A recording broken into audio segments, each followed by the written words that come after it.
Die toekoms dra 'n rok. Hierdie, voorsitter, het ek nie uitgedink nie. Nee, werkers by die eerste vroue boekwinkel in New York, Libraries Books, het dit in 1972 al geskep.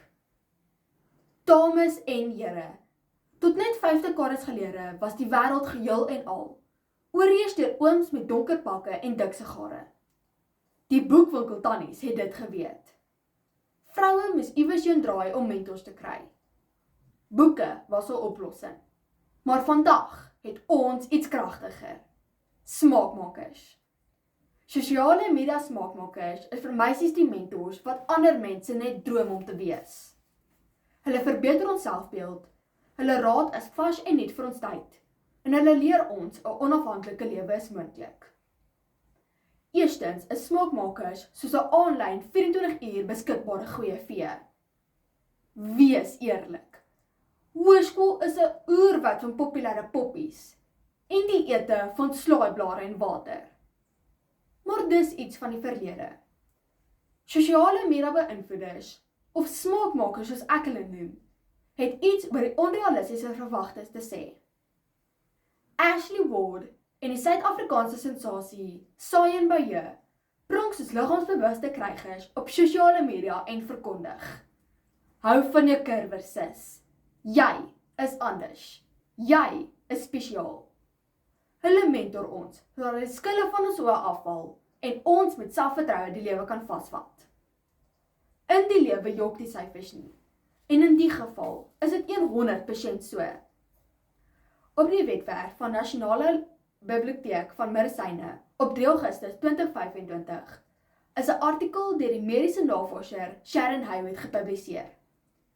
Sy doseer by die Universiteit van Wes-Engeland Sentrum vir Voorkomsnavorsing. Die titel verduidelik hoe om tienermeisies se gedagtes en menings oor die gebruik van sosiale media beïnvloeders rakende liggaamsbeeld en geestesgesondheid te verstaan en ondersteun.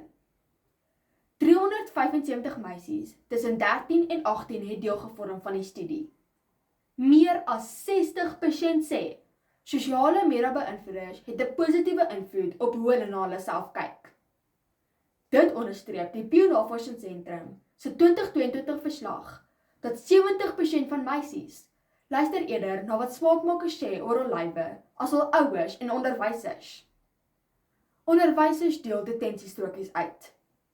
Ouers lewer kritiek. Beïnvloeders, hulle deel hoop uit. Een TikTok-dans op 'n slag. Dis 'n ware mentor. In die tweede plek is smaakmaker mentors die wyse eile wat op moeilike sake tromp oploop. En die beste is, hul gee volwasse raad in tienertaal. Wanneer ouers sê, wees verantwoordelik, klink dit vir tieners soos 'n preek. Wanneer beïnvloeders sê, hand die handsak kruis oor 'n ly vir veiligheid, klink dit vir tieners soos 'n leefstyl. Beïnvloeders is vlot in tienertaal.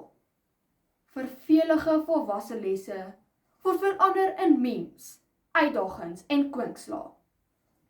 In die rooi rose van 10 Mei 2024 in die artikel Hoe om 'n dogter groot te maak om sterk en vol selfvertroue te wees, skryf die redaksiespan dat dit belangrik is dat dogters moet leer nee sê. Ek stem saam, maar die boodskap klink so droog en vervelig soos ou brood. Kayla Bindi noem haarself 'n potgoonmaker, inhoudskepper en geloofsgebaseerde mentor. Met ander woorde, 'n smaakmaker per excellence. In haar Instagram plasing van 27 Desember 2025, moenie 'n slaansak wees nie, stel grense. Inspireer sy jong meisies om grense te stel en nee te sê vir wat verkeerd is. Op die plasing ry sy blanderplank en glimlag breed, terwyl sy van haar eie ervaring vertel. Watter een sou u vertrou het? Jou ma se rooi rose? Of iemand wat jonk, vol lewe jou wat leer uit haar foute? Ek dink die keuse is maklik. Laastens wys smaakmakers hoe om onafhanklik te lewe. My ouma dink my grootste droom is huisvrou wees en kinders rond te ry. Ai, Konna. Smaakmakers het my gewys, die wêreld lê voor my voete. En ek en alle ander meisies kan dit aandurf. Op ons eie. Quick Magazine rapporteer op 15 Februarie 2025. Mlani Ndamasi sterf. Sy ouers sterf en vroeg en sy word deur haar ouma grootgemaak. Sy begin op 16 haar eie YouTube kanaal en deel skoonheidwenke uit. En vandag pronk sy met meer as 2 miljoen volgelinge en haar netto waarde word beraam op 18 miljoen rand.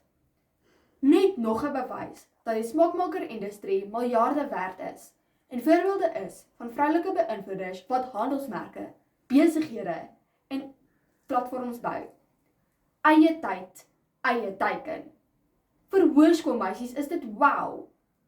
Ons en vroue wat onderhandel, grense stel, dik in die putte sit en nadat hulle toksiese werkomgewings in die agteruit geskop het. Dames en here, smaakmakers maak tienermeisies bewus van gesondheidskwessies, van fiksheid, dinne van die hart en din van die kop, terwyl hulle wys watter jeans is in die mode. Jou ma mag dalk vir jou sê om groente te eet, maar wanneer jou gunsteling beïnvloeder jou wys hoe om 'n broccoli smoothie te maak, voel broccoli skielik soos 'n inspirasie. Christine de Pizan het in 1404 die eerste boek vir vroue oor vroue geskryf. Die boek, Die Stad van die Dames, was bedoel om te inspireer en vroue se waagmoed te vier. Vandag het ons aanbeweeg van boeke en lesings. Ons het smaakmakers as mentors. Hierdie skitterblink gurus op Instagram en TikTok is warmer as Desember in die Wildtuin. Hulle wys onafhanklikheid is moontlik. Hulle raad is fascinerend vir ons taal en dit terwyl hulle ons selfbeeld versterk. Smaakmakers is die beste mentors vir tienermeisies. Die toekoms dra verseker 'n rok.